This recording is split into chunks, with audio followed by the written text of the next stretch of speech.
Suspense ఉంది కదా మనకి ఇప్పుడు. Thank you sir. Modi tour పై మాట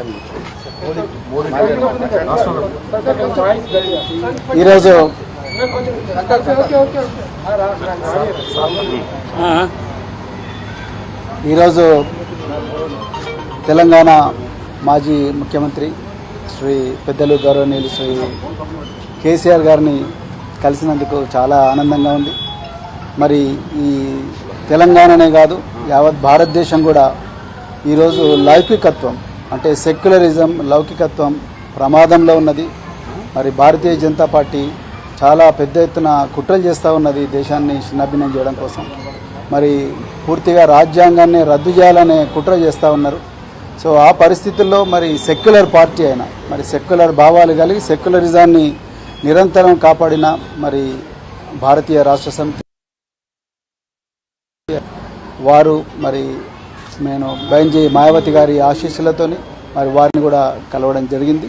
సో ఈ తెలంగాణలో ఈ రాజ్యాంగానికి ప్రమాదం ఏదైతుందో లౌకికత్వానికి ఏదైతే ప్రమాదం ఉందో ఈ బీజేపీ నుంచి తర్వాత మరి ఈ మధ్యనే కాంగ్రెస్ కూడా మరి బీజేపీ లాగానే మారుతూ ఉన్నది. ఈ రెండు పార్టీల నుంచి ముప్పు నుండి మరి తెలంగాణను కాపాడడం కోసం మరి మేము అంటే బహుజన్ సమాజ్ పార్టీ మరి భారతీయ రాష్ట్ర సమితితో కలిపి మరి పార్లమెంట్ ఎలక్షన్లలో కలిసి పనిచేయాలని ఇప్పుడే మరి పెద్దలు గౌరవనీయులు కేసీఆర్ గారి దగ్గర మరి మాట్లాడడం జరిగింది. మరి తప్పకుండా మరి ఇంతకుముందు మీరు అన్నట్టుగా సీట్ల సర్దుబాటు విషయం ఏదైతే ఉందో ఈ షీట్ షేరింగ్ విషయం అయితే మళ్ళీ మేము మా అధిష్టానానికి నివేదిస్తాం. అదేవిధంగా మరి మన మాజీ ముఖ్యమంత్రి గారు తప్పకుండా బైంజీ గారితో కూడా మాట్లాడతారు. సో దాని తర్వాత మరి ఇరు వర్గాలు ఇరు పార్టీలు ఒక నిర్ణయానికి వచ్చి తర్వాత తప్పకుండా తెలంగాణలో ఈ స్నేహం అనేది తప్పకుండా తెలంగాణ ప్రజల జీవితాలను మారుస్తుంది. తెలంగాణ ప్రజల విలువలను ఏదైతే గంగా జమున తహజీబ్ అని అంటున్నామో ఆ విలువలను ఆ సంస్కృతిని తప్పకుండా కాపాడుతుంది. బహుజన వర్గాలందరి జీవితాలు బాగుపడతాయి. ఇలా నిరుద్యోగులు సంతోషంగా లేరు.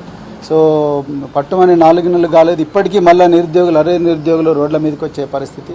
అదేవిధంగా పెద్ద ఎత్తున ఈ లౌకికత్వానికి తూట్లు పొడిచే సంస్కృతి అనేది మరి తెలంగాణలో వస్తూ ఉన్నది. అందుకొరకే ఈ స్నేహం అనేది ఈ ఐకమత్యం అనేది రాబోయే రోజుల్లో తెలంగాణ సమాజాన్ని చాలా గొప్పగా మార్చబోతున్నది.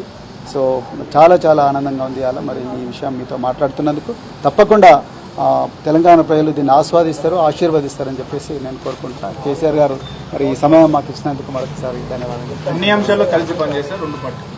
ఇప్పుడు పార్లమెంట్ ఎలక్షన్స్ చెప్తాం.